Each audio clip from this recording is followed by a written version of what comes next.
اگر کنج قلبت هزار غم نهفته، نزار خنده از روی لبهات بیفته. اگر کینه داری تو از این زمونه، نخور قصه وقتی خدا مهربونه. اگر قصه داره شبا تو میگیره، اگر ناامیدی امیدت میمیره.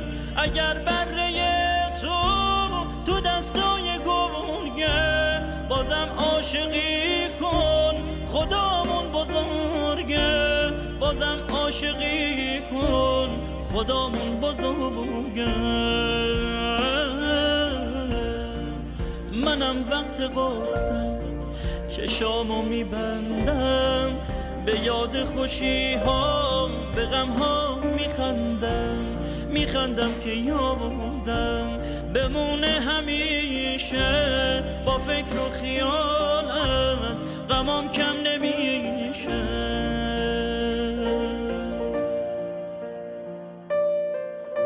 دو دست دعامو به ابرا گرفتم،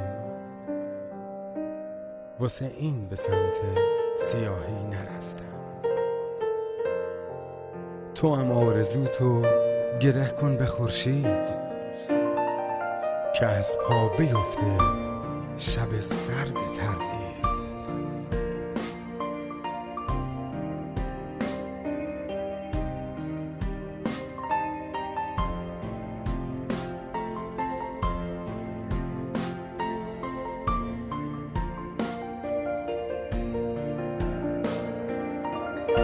میخندم که دنیا پیشم کم بیاره، خدا هست و قلبم چیزی کم نداره.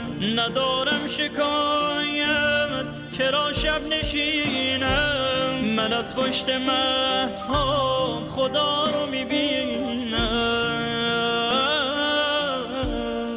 سکوتت رو آذین به نور دعا کن، یه امشب بشینم خدا رو صدا کن. به اون اقتدا کن که نبض زمینه، که عشقاتو حتی تو بارون میبینه، که عشقاتو حتی تو بارون میبینه.